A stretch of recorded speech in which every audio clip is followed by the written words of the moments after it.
So for today's vlog, I'm going to try and capture the atmosphere outside and inside the ground. I've deliberately not talked to people on the way down here, even though I'll bump into them, and I probably won't do it afterwards either. So it's going to be all about the atmosphere. I can't show you any of the game, that's copyrighted. Some people have said, why don't you show us the game? But I'll try and capture some of the atmosphere and talk to some of the characters inside the stadium in the City end. Now this is the end where the City fans are going to be this afternoon.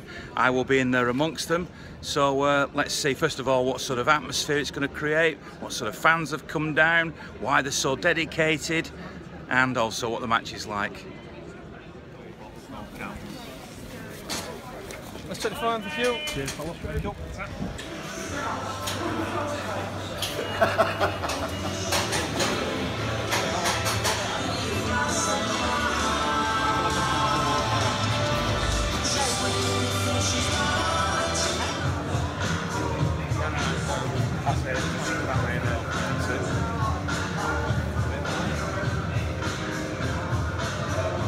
You're a bit tired around the edges, like me.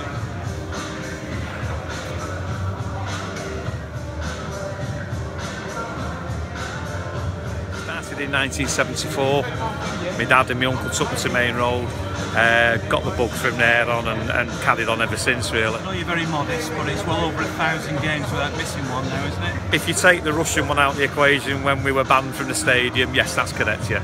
Just tell me what motivates you to be so fanatical, because you must have to make a lot of sacrifices to be a Blue.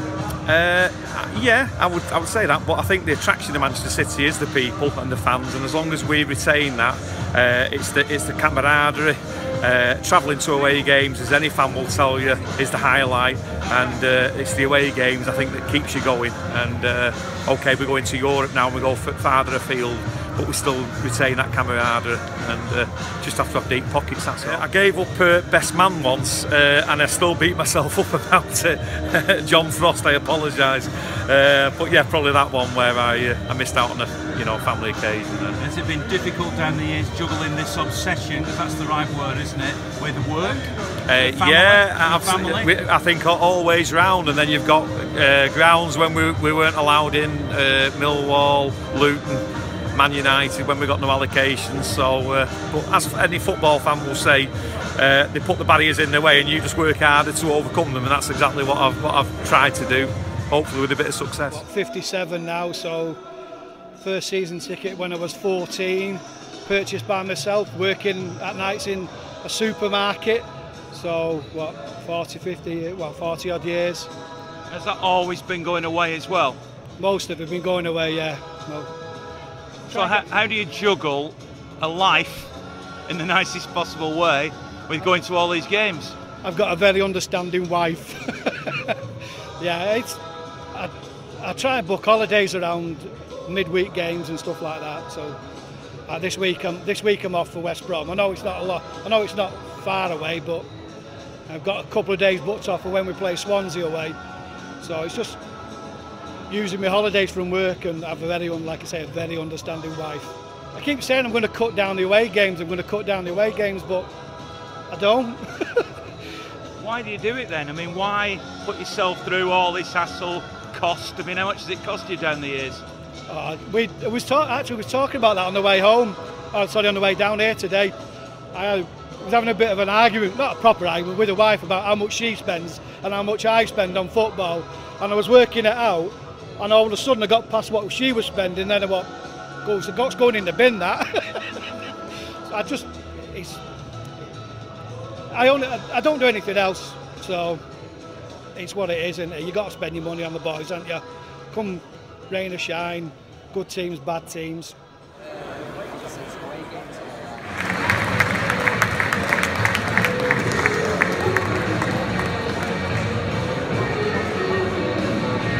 Let's get a Watford perspective. This is a trust volunteer from the match today. What are you expecting today?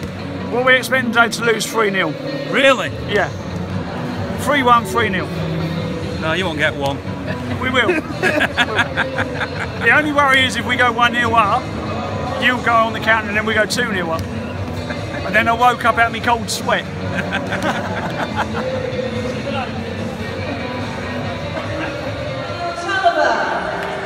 Number 60, Abdullah Decore. talk to some local fans, and although you are local, you live in Australia these days. Yeah, I live in Melbourne and come over once a year every year. Usually at the end of the season, or try to do 2 times this time of the year as well, if I can get over. But I always do. I've been a season ticket holder since 1975, and I've still got my season ticket now, and I rent the ticket out, so it's quite good. So we have a supporters club in Melbourne, and that's at the Imperial on the top of Burke Street, which we've got 168 members. I help run it with a guy called Steve Barnsley and Committee Changier over there, and Ross Evans, who was on your show a few years ago. So we've got a good group of City fans. Probably 80% of them are ex-Manx, expats that live over there. So we come over regularly. So how did you get into the habit of going home and away, and now how do you justify this long trip just to watch them? It is. Well, I used to go in the dark days of the Division 1, Division 2 years. I went to home and away watching City. So when I left in 2007, I moved over, and then obviously the money came in 2008.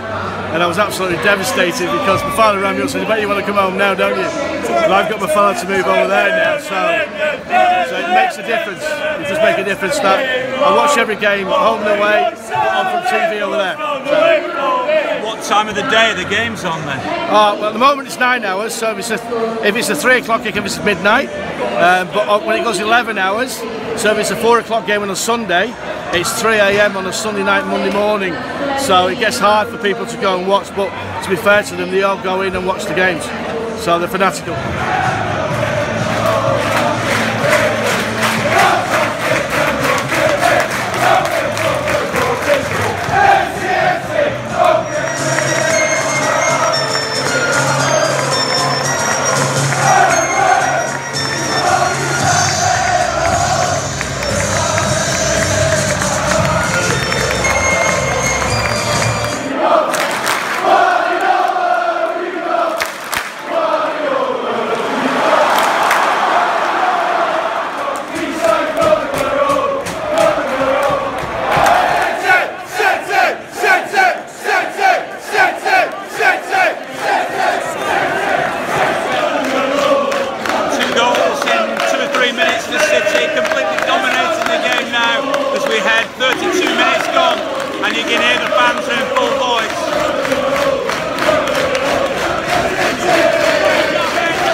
Different plane, isn't it? Different planet from last year.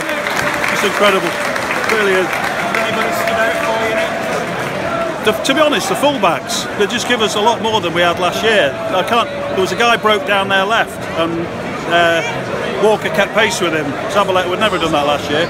So they're breaking up attacks. It's just, everyone's outstanding. Can't believe it. You're enjoying it then? Oh, loving it. Loving it. Been around too long. Come on, City! Enjoy that first half. Top quality.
anyone playing like that. That's it, bring them all on now.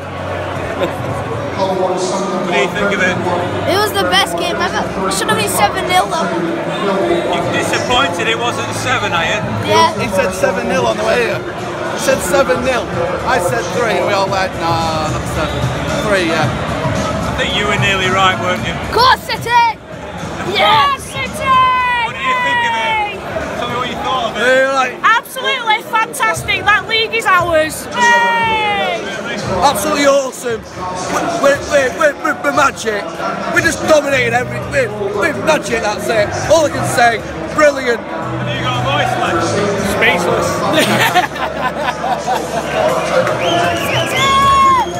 Up for resale by Team Exchange starts to remind that is now 5:30 kickoff. So until then, have a safe trip home and great weekend.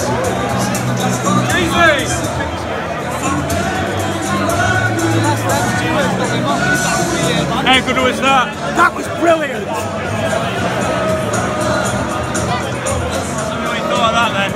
Hey? Tell me what you thought of that then. Well, I tell you what, I was a bit worried after the first couple of minutes because we hadn't scored. But after that, I tell you what, this team is just getting better and better and better. Movement, power, pace. We've got everything at the moment. I just hope we can just keep going, progressing. We'll blow everyone away, mate. Blow everyone away. What a privilege it is at the moment to be a Manchester City fan. Come on the Blues! Well, I don't think any City fan anyway, can complain. Even the Watford fans surely must have enjoyed that. Sometimes I try and pick a man of the match out when a game's finished, but again, I'm struggling to pick one really. I thought there were some terrific performances. I think it was going to be a man of the match today. It would be Pep Guardiola. I think the manager has built a team here in his own sort of dream fashion, because dream's the word that keeps coming into my mind. And I mean, obviously City have scored 5, then 4, then 6 in a week. Now that's unprecedented. I've been watching City home and away for 40 years, and I just asked my mate who's been watching City for longer, and I can't think of anything like that. And the manner and the style and the passing and the movement, Watford must have been quaking in the boots. City next at West Brom, Chelsea's the next away league game, Crystal Palace at home. They've got to keep it going, obviously. But as the substitutions were made, there was no weakening of the team, was there? You know, Ilkay Gundogan came on. What a player he is, and what early touches he had. And Bernardo Silva. And this is one of those occasions, I am lost for words. And what an atmosphere here in the away end. As people still start to go out, and I'm sure I can see pinch marks over them all. You've got to pinch yourself, haven't you?